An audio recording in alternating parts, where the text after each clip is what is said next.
Hello, everybody, and welcome back to the Garden of Sports. I'm your host, Jake Gardner, alongside my brother, Zach. Howdy doody. And this is a special episode. It's the fantasy basketball finale for basically anybody who's still playing, is in 2-week matchups, or you're just in a league that goes all the way to the end of the season. So, this is for you guys, the more kind of advanced leagues, I would say, because most standard leagues are already done by now, but if you're still out there having fun going for the championship, this is for you. So, and Zach, this is also just almost directly for you because I'm 2 championships. Yeah, and the one league that I went 18-1 in is the one that I'm down by almost 200 points right now. Well, you know what he did? What did he do? Had his 2 best players not injured? But he grabbed Paul George when it was announced Paul George was coming back this week. Because people in several leagues, that went over my head. Basically, any 10-team league, he was probably dropped because people thought he was done for the season. Yeah. In our 12-team, he was probably held on an IR spot, But yeah, that went over my head in the 10-team league because I was really focused on the 12-team league. Yeah. No, he that's a great move by him. That's gotten him at least an extra 100 points, Yeah, he's more. And he's actually kind of funny. I think he's the only guy to have beaten me this year too, earlier in the year. So he's got a really good team. Well, hopefully these moves we go over will help you. And I know I gave you a little preview before the episode of one guy I wanted to tell you about, but we'll talk about him here in a sec. So, all right, I'm Garden of Sports fantasy basketball's biggest fan right now. Yeah, this is literally for you to make some dope moves. Surprises of the week. Kevin Porter Jr. He had his first triple-double for Houston this week. I know they like Jalen Green, but I mean, Kevin Porter, dude, traded for him from Cleveland last year. I don't know. Is he more of the future than Jalen Green? I don't know yet. I don't know. The two of them are kind of very similar, aren't they? In play style and everything. Yeah, so it's can they ever learn to play together? Yeah, exactly. They're both pretty ball dominant. Looks like Kevin's becoming obviously more the point guard though if he's getting that many assists. I mean, he'll be a hell of a trade piece, wouldn't they? Wouldn't they get something decent back for him? If they traded him to a team that needs a guard forward combo? He's just a guard, yeah. Yeah. Yeah, he's great. DeJounte Murray 56.5 this week. I just wanted to bring him up again. I mean, he literally he met his projection. He's a guy who really overperformed even his projections. So he was a steal this year. Yeah. And, he's probably almost near a second round pick next year. So, I don't know if I'll say that's too high, but he's been so good. Maybe a first round pick in a 14-team league. Yeah. Yeah. I'm always scared to take hyper athletic skinny guards like that because of injuries. Mm-hmm. But he's mostly stayed healthy all year. This has been a great year. But Paul George, I just wanted to highlight him again. 48.4, he came back on fire, just right out of the gates, lighting it up. So, and wasn't there talk too that I heard that if Paul George is actually going to come back and be playing, isn't Kawhi going to come back now too? Yep. I was talking about that for the playoffs. Yeah. I was talking about that last week, but the Blood Brothers gonna run it back. The Blood Brothers? I don't know. What is that from? They're really good friends or something. That's all I was saying. They're like buddies. Well, they are both from LA, so they both wanted to. That was part of the whole big thing was Kawhi wanted to move back here because it's his hometown, and then but he had to get Paul George traded there for him to do it, and so the Clippers had to make the trade. So yeah, obviously they got to be somewhat close. Yeah, the hamstring brothers. But anyway, dude, if you were able to grab him in a 10-team league, or if somehow he was still available, it's not a very active league, you got to grab him. Hats off to you, Bob. Yeah. Good move there, Bob. Porzingis, dude, wanted to highlight him not only for this average 47.1 in the last week, but also he had a big revenge game against Dallas where he went off and they won. So, might have been pretty nice for him. And then probably the biggest surprise, Damian Jones, 45.8. Yeah. He's starting at center with Rashawn Holmes is out for personal reasons. So I think the personal reason is Sacramento wants to play their younger center. And and Damian Jones does off, this at like the end of every year. That seems like the last couple of years. He always like goes off at like the last couple of weeks of the season when he gets playing time. Yeah, maybe, dude. So like, yeah, Rashawn Holmes, if it's just personal reasons, he could come back. But until then, you got to grab Damian. We'll talk about that more. And then I just wanted to skip any storylines this week. There wasn't really anything. Do have a little storyline though, a little fun little storyline. Something we can talk about for a couple minutes. I think it's fun. What do you think the Bulls do with Zach LaVine? Because do you think they're gonna go next year with this same squad, or do you think they're gonna try and change some things up? And that would mean either you're gonna give Zach LaVine the max extension, right? Because that's the only way you can keep him in a Bulls uniform. Or, they could let him walk, which I think that would be stupid. Or what they could do is they could sign him and trade him, and they could get another like star player back. Maybe somebody with less injury. Like maybe you could sign and trade and get like Damian Lillard or like DeJounte Murray or something. Spurs aren't giving up DeJounte Murray. You think they could do something like that though? Maybe get like Damian Lillard. Dame said he's not leaving again. Really? Yeah, like he made like a statement like that recently. Okay. No, dude, Zach LaVine's the only reason we're good again after putting in all that work for 4 years. I just heard them talking about it on the local Chicago radio, and I thought it was an interesting topic, so I just wanted to bring it up on the podcast. DeMar's older. Like everybody, Vooch is older. You want to keep the younger one. Yeah, I know, but it's just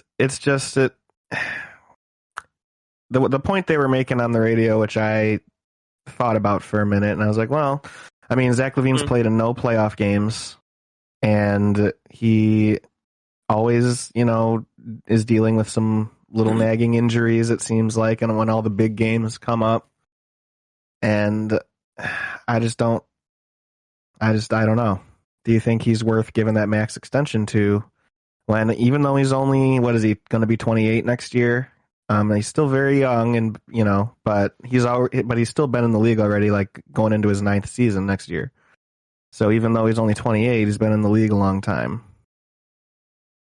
So I don't know. That's all. That's what they were. It was a little debate. I'm totally fine with them keeping him. I like Zach LaVine, but I don't think they could get like Damian Lillard or somebody something like that. I would be fine with moving him as much as I like him. Yeah, no, those guys are idiots. They probably don't even watch. You don't give up the youngest of the 3 stars. Well, he's also the one that would get you the biggest return too, is why they were. No, we want to trade Vukovic for Rudy Gobert. That's what we want to do. Vukovic and like 2 other guys and a pick, like. No, because Utah might be done with them.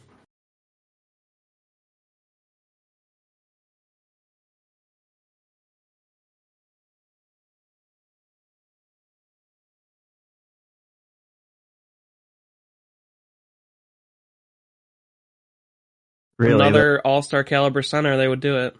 But if they do that, because I also heard that they're interested in waiting till after next season to possibly get Jokic. Huh. But it's looking like Jokic is going to sign the Supermax anyway, so that maybe they would do something for Gobert. Jokic isn't leaving. I think that's our best move, not getting rid of Zach LaVine. I kind of agree. I just thought it was an interesting debate. So, thank you for setting me straight. Yeah, well, it'd just be like everything we built, you're throwing it away after 1 year. Yeah, like we just put all these guys around him. You've kept him through all the bullshit, and now it's finally looking better, and then you'd move him. It would have to be for like a superstar player. It would have to be for that. Otherwise, you just keep him. You can't. They're obviously not going to let him just go to free agency. That's not going to happen. Yeah, you got to either keep him or get something for him. So, and we signed DeMar to a 3 or 4 year deal, and we signed Lonzo to a 4 year. So like we we got all these guys, and we traded for Vukovic when he was in a 4-year. He only has 1 year left, but Yeah. you got all these guys so that you could have them for several years, not just the one. Like this isn't the Butler, Dwayne Wade, Rondo 1 year thing. This is like a bigger thing going on. And we have young guys that are developing to make the team better too. Yeah, and I fully believe that they did the Vukovic thing because they were hoping that he would perform better and would be more enticing to trade. I think that's part of the reason they did it, is they thought he would put up good numbers, and then when he was getting a little older and they got some other guys on the team, they could trade him for something. Mm-hmm. Hopefully that's maybe what they can do, because I think he's still good, dude. We just have had injuries. We were a top 5 defense when Lonzo was here. Yeah. What about Lonzo? Is he coming back? Are we going to get to that in injury news? He finally, he ramped up. He ramped up again. Like, he had a setback 2 or 3 weeks ago, so he was basically shut down for 10 days, and now he's ramping back up again. Alrighty. Hell yeah, I love to hear that. And Patrick Williams coming into his own too. I saw some highlights over the last couple games. Yeah, dude, and he's coming off injury. Like, people were like, "Oh, his stats aren't good first 10 games in." It's like, well, no shit. I mean, he's literally like a young player who it's just. I feel like a lot of people comment on basketball who don't even watch. I don't get it. Yeah, I think they just look at the stat line at the end. They don't watch the game. Yeah, but anyway, injury news, dude. I'm gonna go through this as fast as possible. My new thing, just going through the injury updates, is I'm just gonna look for guys, the date. Look at the date first and get guys in the recent couple days. So you're not going to give us injury news from January?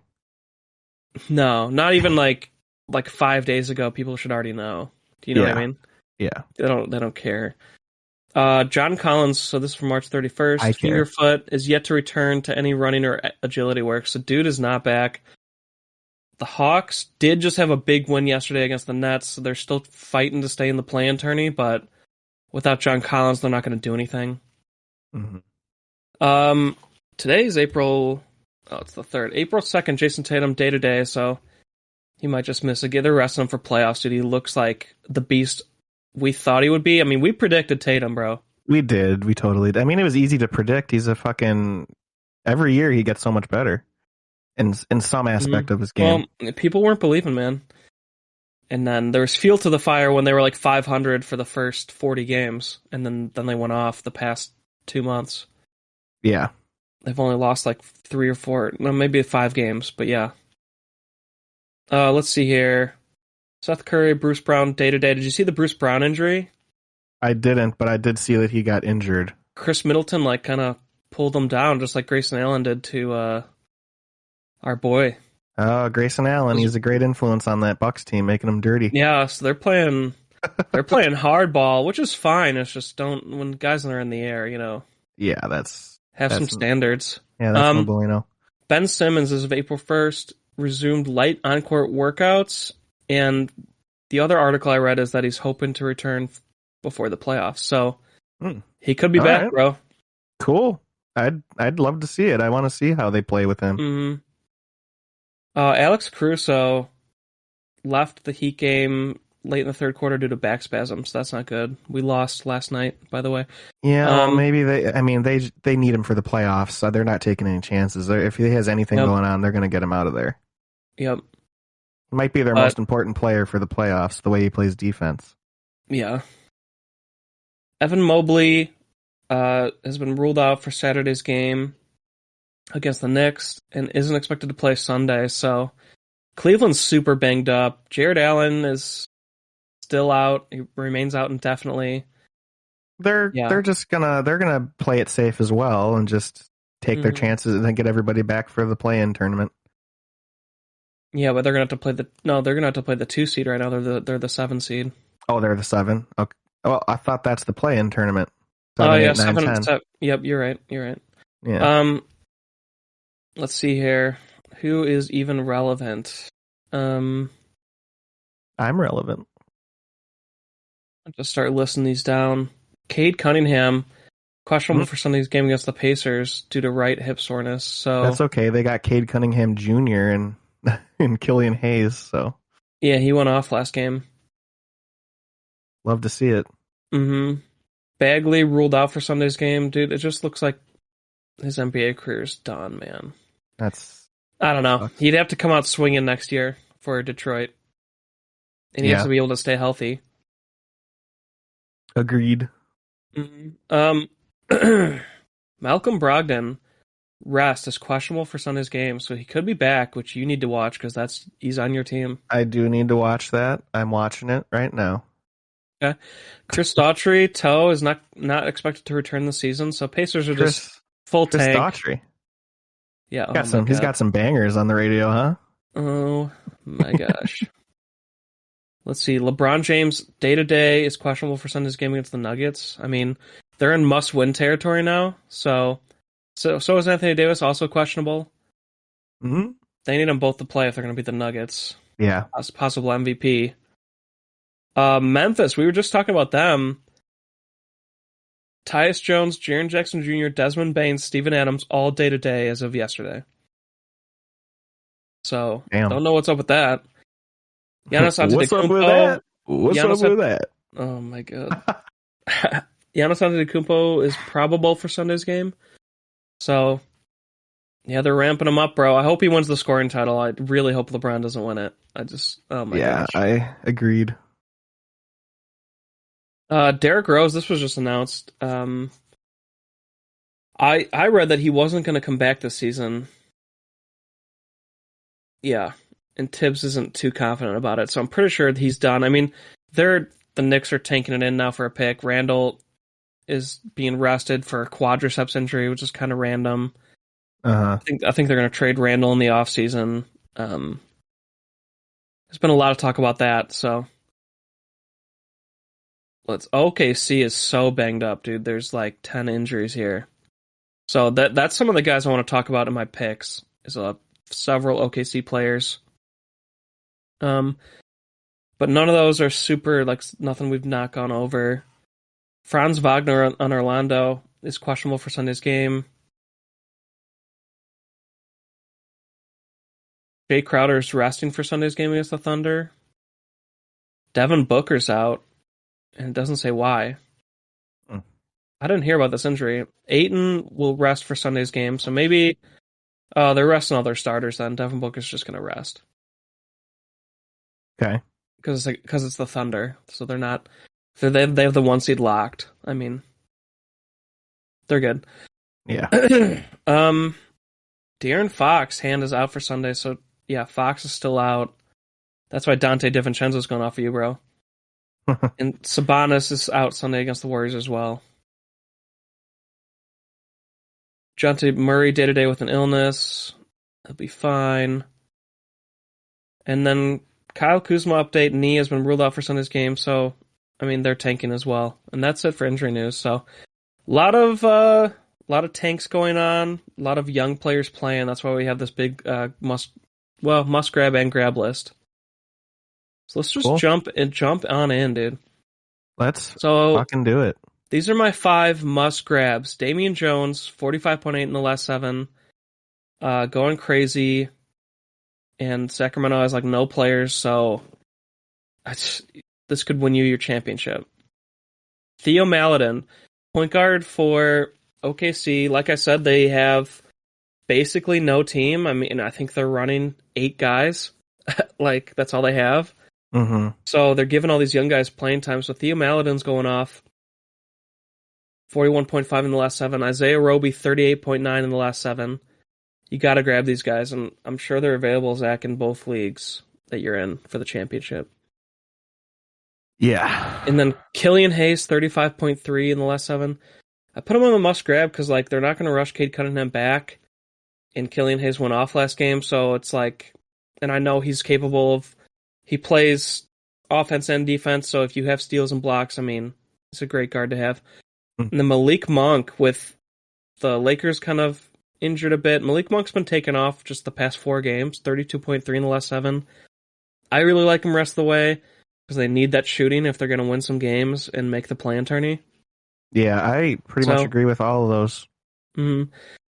And then there's a lot to decipher because there's a lot of guys who had a high average, but it's just from one game that I was looking at in the last seven. So I pulled out seven guys here that I think have shown consistency in the past that are for sure worth a grab. I don't want to recommend a guy who hasn't done it before and he's only got like one or two games here. That's just not dependable for maybe the minutes or, scoring output. So Brandon Williams, this has been a guy up and down who's been a grab and a drop for us in fantasy.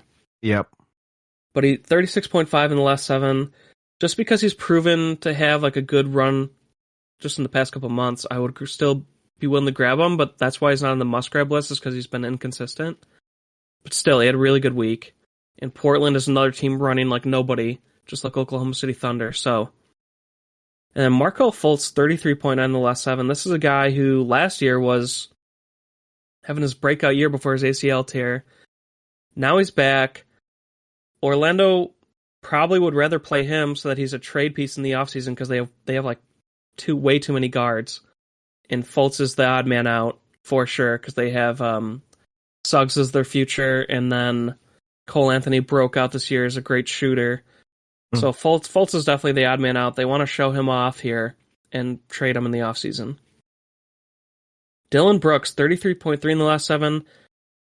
Just said that the Grizzlies are super injured, or at least they have four of their main starters or players on day-to-day, and Dylan Brooks isn't one of them. So, and he's also great regardless, like, in a points league on the season, he's over 30 average, and he's only like, I'd have to have this in front of me, but 30 or 40% owned in ESPN leagues. So, definite grab there. I mean, almost on the must-grab list, but he doesn't have the upside of those other guys. But he'd probably be at the top of this list for the floor, like a floor player. Isaiah Hartenstein, still a grab for the Clippers, 27.9 in the last seven. He's slowed down a little bit, but he's still showing consistent numbers. So another floor guy, another floor big man here. And then DeAnthony Melton, 27.2. With Tyus Jones being day-to-day, I think Melton's still worth it, but Melton has shown inconsistencies where he gets you like 30 fantasy points and then he gets you 17. So he could be frustrating to own. That's why he's at the bottom of this list, but he's still shown that he can produce for you as a streamer. Denny Avdija, he's a grab. I think this is the last week, but I don't think they're going to have Kyle Kuzma come back because they're also tanking. So I think he's great. I think that's a great move. He's still a little inconsistent, but he's getting so much time. Like the volume's there right now, and like you said, I'm not certain that they're bringing Kuzma back. I mean, this is the time to pick up Avdija, right now. See how he does. I mean, he's getting all this. It's another floor time. guy. Like, I don't think he has the upside of my top three must grabs. He's like 30. But, if he's like your last player on your bench as a streamer, that's not terrible. Yeah, and with Jared Allen out indefinitely, this is another high upside grab. Moses Brown, 25.7 in the last seven, but I'm mostly focused on the last two games where his minutes increased substantially. He got 26 minutes, then 30 minutes, 2 double-doubles. Points leagues, 32.6, 34.6. I think they're going to run Moses Brown the rest of the way, Cleveland. Yeah. And, he's at the bottom of the list because he hasn't gotten the minutes this year, but when he does, because he was on Dallas before then he got traded there, but when he was on Dallas, they weren't playing him. But everyone who's been playing fantasy basketball for at least a couple of years knows about Moses Brown because he had a big run 2 years ago for Oklahoma City, and he was a must grab then. So he's shown it in the past. That's why I have him at the bottom of my list here. I think if you still, you're in a deeper league, this is a great move. But that's my list. Unless you have anybody else, Zach. I mean, there are a lot of players that have put out some numbers recently, but I tried to consolidate a list with guys that have done it before, at least for a couple weeks. Yeah, I mean, I think it's a great list. The guys that I was thinking about mentioning, you mentioned, so I hats off. Yeah, hats off to you, bro. I think this checks out.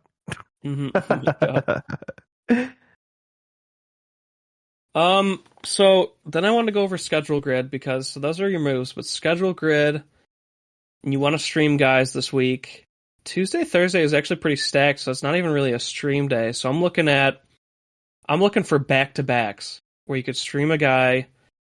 And that's why, even though Jake does like, that's why the last guy we mentioned is Moses Brown, because he only does play 3 games this week on all the heaviest days of the schedule. So, they play Orlando on Tuesday, and they play Milwaukee on Sunday. I mean, maybe you want to get him for Orlando on Tuesday, but then you just drop him right after that because then they don't play Wednesday and Thursday. And then on Friday, what's at BRO? Dude, I missed at bro. I missed a major injury. What's Robert Williams for Boston had a bad injury, and he's out for. He's expected to return within 4 to 6 weeks. So literally, they would have to make the championship to get him back. So Al Horford was a grab. I didn't have him on the list, just like I didn't have Paul George on the list because they were already pretty well owned. But if Al Horford was available in your league, you got to grab him. I mean, yeah, but he's the big man now. Yeah, I was gonna say I thought Robert Williams got hurt, but I didn't want to sound stupid if he didn't. No, yeah, I forgot to mention that one, which is probably the biggest one of the week. Yeah, so, and also just back to my point, though, if you're going to grab Evan Mobley, stream him for Tuesday, and then drop him because I don't like the schedule the rest of the week when they play Brooklyn on Friday and Milwaukee on Sunday. Maybe that's when you could drop. So just play, if you do pick up Moses Brown, play him at Orlando on Tuesday because he'll probably do good, and then just drop him for somebody else later in the week. Mm-hmm. Yeah, it's at the bottom of the list for a reason. But yeah, I wanted to go over back-to-backs because this week, Tuesday, Thursday is stacked. I think it's another week of makeup games from the COVID outbreak earlier in the year. You know what I'm talking about, right? Yeah. But I see no Monday, Tuesday back-to-backs. I see Tuesday, Wednesday, there's back-to-backs, but it's pretty high numbers, so you might not be able to stream the same guy on Wednesday. Wednesday, Thursday, Boston Celtics. That'd be a great back-to-back. A lot of people dropped Derek White when he was traded there, and after a couple weeks of him being there, he did pretty bad. But he's a decent floor guy. I mean, who has the upside to get you 35 points a night. So if somehow you got 70 points out of him in a back-to-back Wednesday, Thursday, that could win you your league. And then also, like I said, Al Horford, if he's available somehow, he's the big man there now because they literally lost Robert Williams. Mm-hmm. Thursday, Friday, that's not a bad one either, but your Friday might also be stacked. But Thursday, Friday, back-to-back, Charlotte Hornets, Lakers, Bucks, Trailblazers, Toronto. So guys you could stream on the Lakers is guy we just talked about, Malik Monk. So you could stream Malik Monk Thursday, Friday if he lasted that long in the list. Portland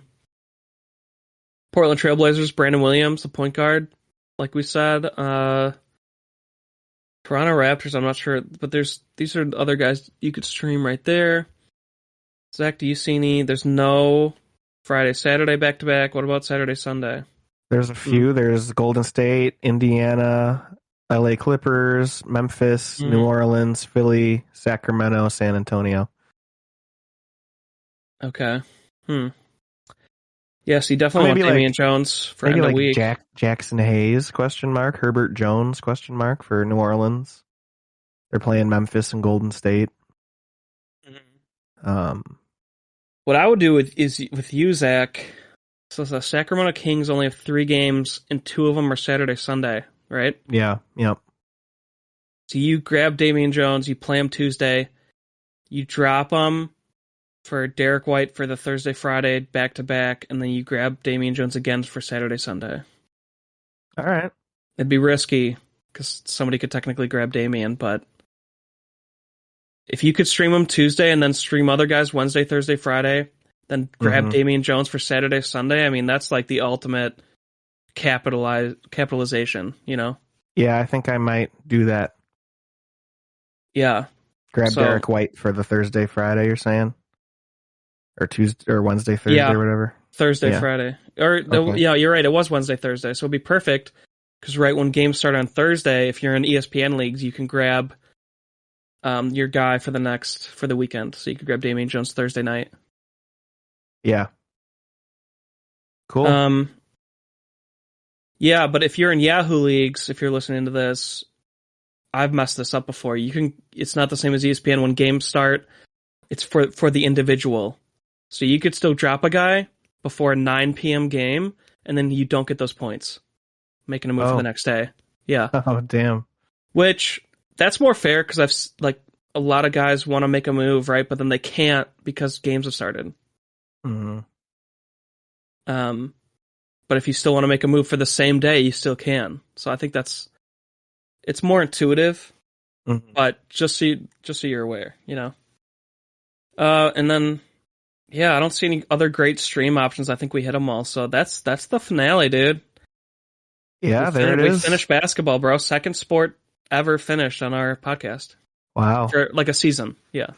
Yeah, we're getting there. We're getting there with hockey, where that's going to be, we're going to be recording that one here shortly, but hockey's going a little bit longer than basketball this season. We got another few weeks with that, so. Yeah. Yeah, maybe we'll do like a basketball recap quick episode next week just to talk about how the season went, but we'll see. Yeah, I'd like to do an episode where we go over our original list of sleepers and breakouts, you know, and see how it all went. Yeah, and see what we predicted, and maybe we can get Aaron Morrison on with us next week. Yeah, let's see how right we were. So I'd definitely be down for that. You know, even if it's not next week, we just recap it randomly. You know, we feel like doing it. Yeah, I'm down for that for sure. Post it up. All right. Well, thanks for everyone for listening. Hopefully, we help you get the correct grabs to win your championship, and we'll see you next season. Yeah, we'll see you next season. And just real quick before we head out of here and get on with our Sunday or Monday or Tuesday, whatever day you're listening to this, remember to hit that thick subscribe button, hit that notification bell, and give us a follow on all our social media. We got Facebook, facebook.com/Garden of Sports Podcast. We have Instagram, instagram.com/Garden of Sports. And we have Twitter, twitter.com/GOSPod2021. Go give us a follow. You definitely won't regret it. And we'll catch you all back here next season. Well, yeah, thanks everyone.